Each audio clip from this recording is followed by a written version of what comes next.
immediate FU Zeke chance. And I wanted to like cry because I was just like, dude, that is awesome.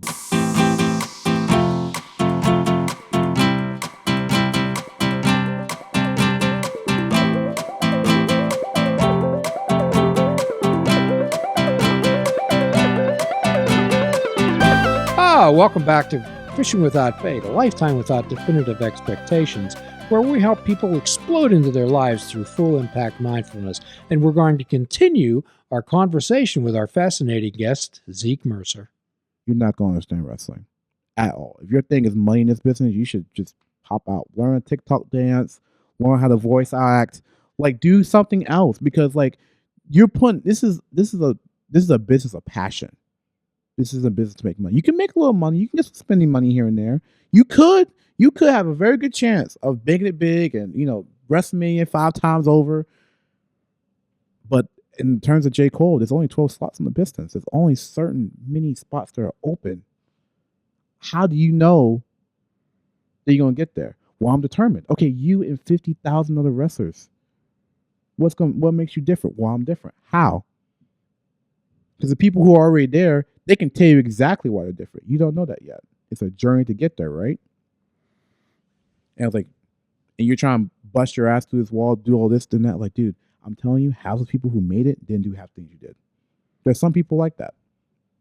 I think you're explaining the wrestling life very eloquently. Yeah, it's well spoken. But it's also, wrestling is also a metaphor for life in general. That's all it is. Like, if some people are saying, I never get my due, it's like, yeah, dude, because wrestling will repeat your life. I swear to you, it will repeat your life. If you have something going on with like the same theme, it's never going to be like the same situation. It's always a theme. I liked earlier what you said, Zeke, about people giving you advice and suggestions and never asking what you want to do. I think that happens so often in people's lives, in every area. Yeah, in every area. You talk to any kid. You always ask all these kids, like, what do you want to do when you grow up, right? And your kid would answer you like the most honest answer, even if it's like cute, ridiculous, like, but they're telling you generally. What is the first thing you usually say to a kid? Well, you gotta do this, and you all the way through the kid roadblocks. You didn't say, if a kid wants to be president, I'm like, okay, what are your stances? No kids, you never said to an 8-year-old, if a kid said, I want to be president of the United States, okay, what do you stand on? You're not building a foundation for him to be a politician at all. You just said, well, you got to go to school, you got to go to West Point. What do you stand on? What do you think is right? Instead of like, even if he wasn't going to be president, that kid could be student government. That kid could be a local. That could be a DA. That could be a judge. That could be an advocate like what we do.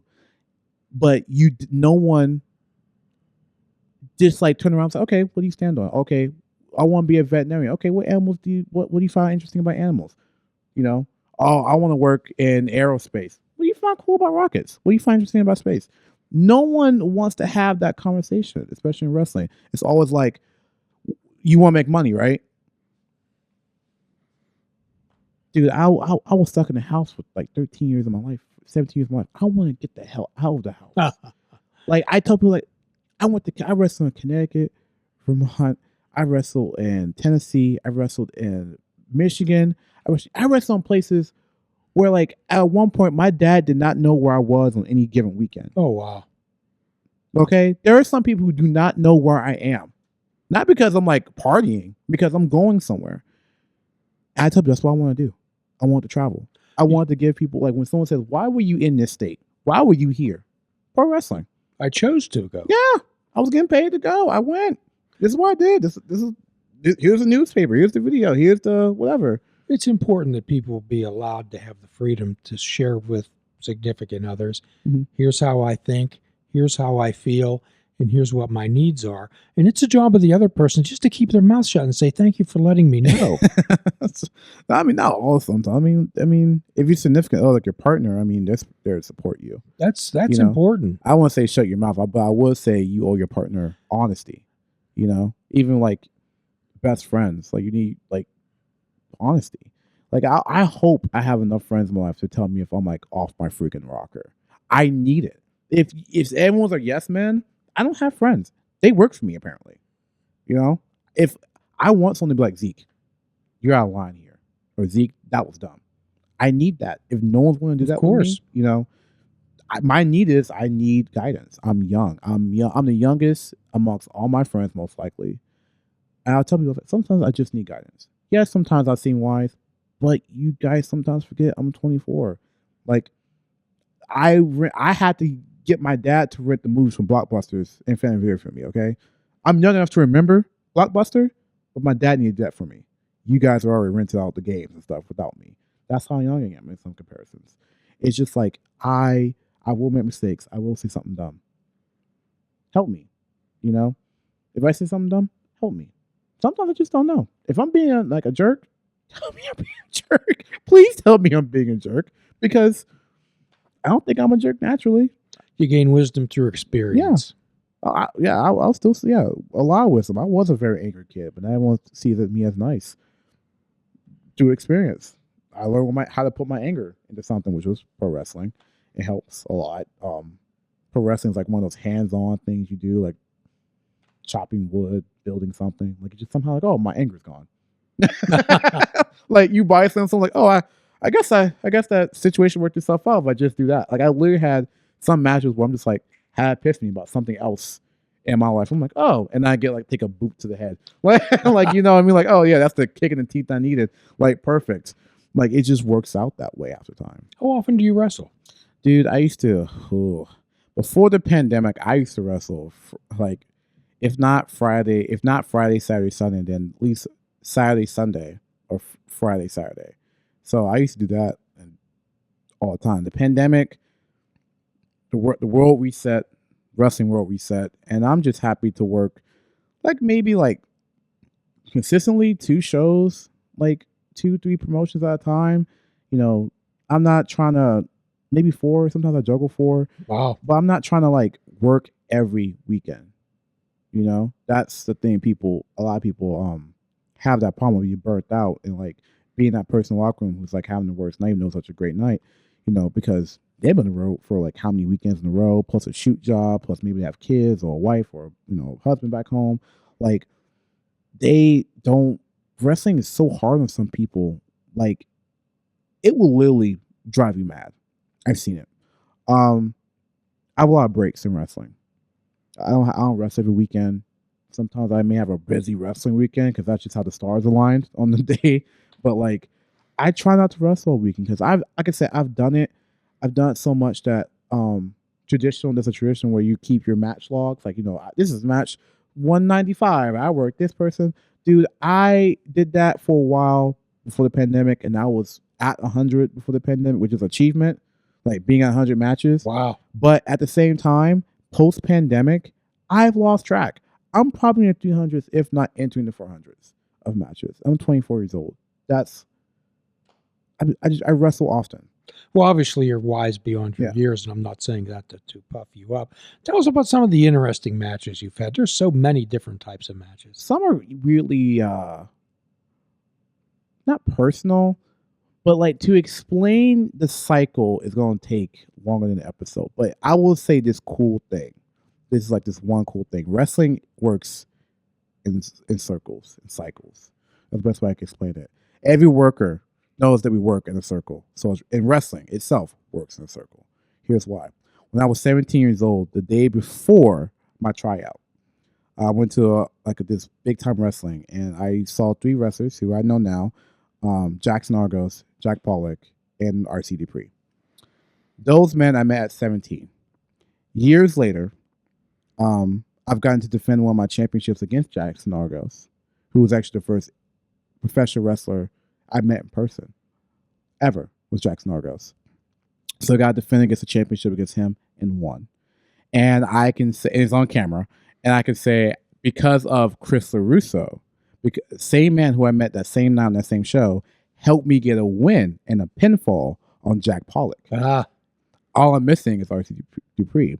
But also, like, those 2 little loops, like, oh my God, that loop back years later, like, that's literally from a child to a point where, here again, but I've also ran people like Andrew Palace. I went from like shaking that dude's hand to like, oh, this dude's so cool, to like, I worked a couple of matches against this guy. Like, this dude considers me like a friend. Like Like Jason Kincaid is like one of the best things. Like I remember being in like 10th grade English, like watching wrestling on my phone. Cause I'm trying to like do both things at the same time. I'm trying to get my lesson done. I'm watching wrestling. Like I'm doing both.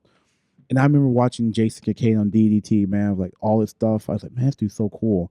At 18, when I was a professional wrestler, met him and he worked Patrick Hayes. And I was like, this dude's cool.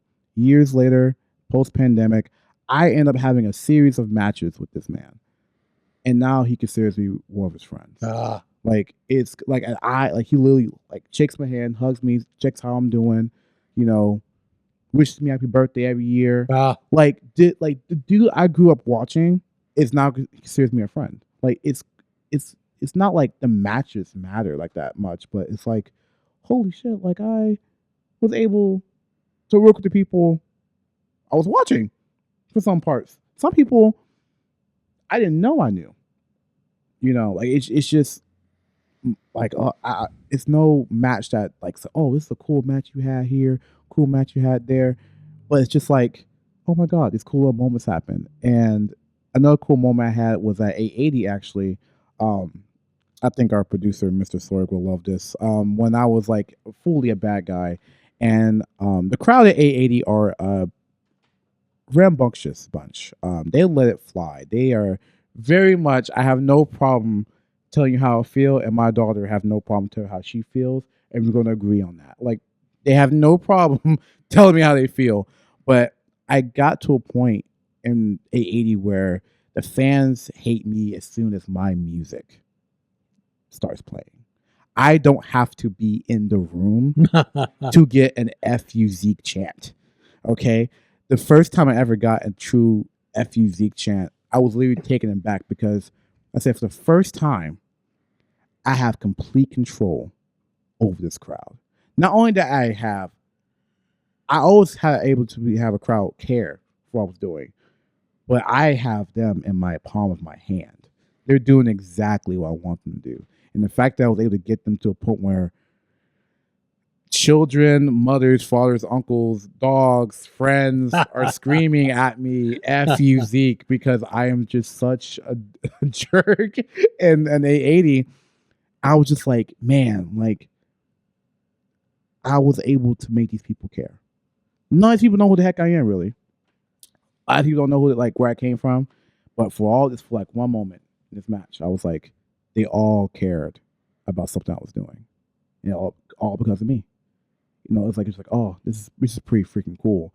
And ever since then, I will always say the 880 crowd is awesome because they do not let me out of that. Like they, like I remember I was even just walking down my tag team partner to the ring, and I wasn't even in gear of any sort. Like I wasn't like in like any form of regalia that would indicate that I was going to be a part of that match. And as soon as that her music just like turned down, immediate FU Zeke chant. And I wanted to like cry because I was just like, dude, that is awesome. That like no one understands like to get that level of heat and survive. Like like because when you was watching like the 80s and Hulk Hogan, people were getting stabbed over how much like hate they were getting from the like, oh, I can get out of here. Like, oh, that's awesome. Like like I can get out of here. I don't need combat escortation, but at the same time, like there's like a mother and son flipping me off at the same time, having a great time. I was like, you know what? That's worth it. I'll eat another boot to the head, and I'd be like, this is a great time. You caught their attention. I caught their attention, and they care. And I've been ever since I started like really diving into my heel persona. I've been getting a lot more compliments in wrestling, not just from like wrestlers, but like fans. Like I've been told by like as far as like Motown or as far as like Charleston, like, yo, I love the fact that you get to be rude to these like usually other career fans and mm-hmm. Like you could do these like be mean to these like straight white people, and you are visibly African American, you're visibly queer, and you just beat the tar out of them. Like there is something like what's it, euphoric about seeing you do that to people. Like no matter the size or whatever, if like you could be getting like tossed around, but if you get like one good rock, everyone's just losing it. Like like everyone like kind of cares Like, 'cause I learned that I was representing more than just like myself. Ah, Because I was just being my authentic self for so long. Everyone was like, "That kid's cool. That kid's cool. This kid's weird. That kid's cool and nice." And everyone just like got along with that and just they're supporting me through the yays and boos no matter what.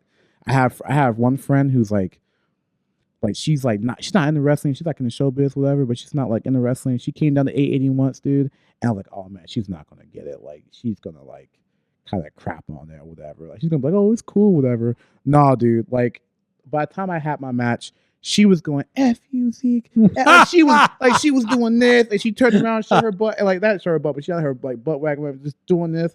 Like she was having a great time. Like I had to explain to her like, look, people want to hate me because I'm not one of her best friends. Like to her, me being a jerk is like who? Like she doesn't know that person. So I'm like, hey, I'm a jerk here. Like I cannot see you. I like do not think that I'm being rude to you directly. I promise you it's for everybody. Like I promise you it's for everybody. But like I thought like she was gonna be like kind of quiet in the corner. No, bro. She was leading a chance. Like it's pretty cool to like just to see the support people just have for like the idea I want to have that character. And because of that, I think I have one like I usually have one of the most memorable matches on the shows because people just either hate me that much to the point where like they want to see me lose. Like it's bad. Like it's like watching like a Steeler fan lose it on like the third yard line. Like it's bad. Like, but it's also pretty cool that I can get like a grown man to be like, "Come on, lose me!" I want that. I want some. If I can get someone to throw their TV to the ground because I won, I'll say I'm the best wrestler in the world because that's awesome. Like I got a grown man to like show that level of passion. Can't beat that. And there's no other genre of entertainment that allows that. As much as people cried over Infinity War or the Endgame, I promise you, more people cried when Shawn Michaels said, "I'm sorry, I loved you," and kicked Ric Flair in the face at the end of his career. There's probably more people who cried over that moment than any Endgame, than any like soap opera, or when Undertaker retired and lost his streak. I've seen grown men cry. Like just it's wrestling is just that. have a lot invested in it. It's you care. And like that's what makes wrestling cool because you don't have like everyone has a favorite wrestler, obviously. You all don't have to agree. But what makes wrestling fun is that everyone has a different favorite and you don't know whose side anyone's on. Your best friend can be rooting against your favorite guy. Happens all the time. You didn't even know you guys were on different teams that night until that night.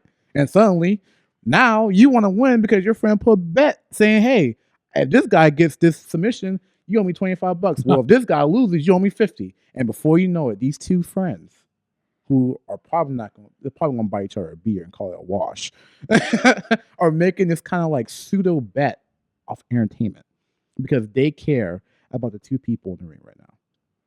And like that's professional wrestling. Do you think it helps get people out of their regular life and they come in and they can participate? Yeah. Actually, the crowd participates as much as you folks do. Yeah, like that's the thing. Like a lot of wrestlers, like wrestling is therapy for a lot of wrestlers. That's the thing people don't understand. It's therapy. We're not ourselves. There's no if you are exactly like how you are in wrestling or you are in real life. I was like, you don't have that's not a good thing. You should have something different. But like it's a unique form of therapy. It's not something I would be like, yeah, kid, I think you need 5 body slams. I think that'll cure you out depression. That's not what I'm saying. But it's more like there's a unique mindset or a unique person that would benefit from being involved in wrestling. Like how John Rowan says, professional wrestling saved my life. Like a lot of wrestlers should be saying that because professional wrestling gave me my life. It gave me a reason to keep going. It gave me a reason to think for the future, to care about myself. Pro wrestling gave me a reason. You know, it's not hard. It's not easy to fight depression, but what helps fight depression is a reason. You know. So how would you suggest to people who maybe have lost themselves a bit? What would you have to say to people to help them define themselves, Zeke? You have to be honest with yourself. There's a lot of things that you will go through, and you gotta be honest with what you went through, how you feel about it, as someone who is the victim of childhood abuse, finding your voice is always hard. Many people go through many struggles the same as me. But to find yourself, you have to be super, super honest with yourself. You have to look at what you're doing and what you're planning on doing and be like, all right, is this what I want? Am I doing this for me? Am I doing this for someone else? Am I trying to impress my mom and dad or my girlfriend or my boyfriend or my friends? Or am I doing this because it's going to make me happy? And I always say to people, as long as it's ethical, do what makes you happy. Because sure, with my degree, I could be bringing in close to $8,000 or $9,000 a year, driving a Lexus, nice house. I could do it in probably like 4 years with my degree. Or I'm doing what I'm doing now. I'm letting myself be young. I'm living in the city. I'm a professional wrestler. I'm in therapy. I work in social services. I am allowing myself to build a life that I was never allowed to growing up because I moved so much and all this crap I went through. Like, you are able to make an identity for yourself. And all the crap that people say to you about the past, it's in the past, dude. Some people don't even know who the heck you are unless you tell them or show them. So put the best effort out there. Be truthful to yourself. And I think that clearly defines who you are, Zeke. Wow. Great. So what as a parting shot, as a parting message to everyone watching this show, and I hope they do, and I hope they're as fascinated with it as I am, as you are a delightful guy. What do you have to say to them? Dude, be yourself. This world is crazy. There's a lot of fake people in this world, and the only way we're going to change anything is to be yourself, know what you want. More importantly, know what you want, and also more importantly, know what you don't want. Everything will be fine if you just keep trying. Zeke, my guess is you're helping change and help people find their lives. I hope so. That's a noble profession. Oh, dude, I hope so. I love this conversation. Oh yeah, we should do it again. I'm down. I'm always down to come. I'll live closer now. I can come to the studio more. Well, generally, what we like to do is we like to catch up with people at least once a year. But since you're a friend of our producer here, and I hang out here at times, perhaps we can sit and have some talks. I really enjoy listening to you. Oh yeah, I'm here. I'm here tomorrow too. So like I'm booked. He loves me. Like that's really cool. The producer told me that you're not going to have a problem getting Zach out of his shell. I won't have any problem. Really enjoyed it. I will. No problem getting me out of my shell. After now, I'm used to it. Like I have my whole character out. That also leads back to like being yourself. If you don't know yourself, like I tell people, like you know yourself, you just don't want to acknowledge yourself. That's usually half the time. Like you know how you really are. You know what makes you tick, but because of societal pressures, you don't want to acknowledge that. You don't want to do that. I'm like, dude, as long as it's not unethical, who cares? Wear that crazy rainbow hat. You know, I dress like from the 2000s. Like I'm 24 and I dress as if New Mill just dropped yesterday. I love it. Just do it. Be yourself. Well, here's the tattoo. Do no harm. As long as you're doing no intentional harm to anyone or anything, you just do as you choose. Honestly.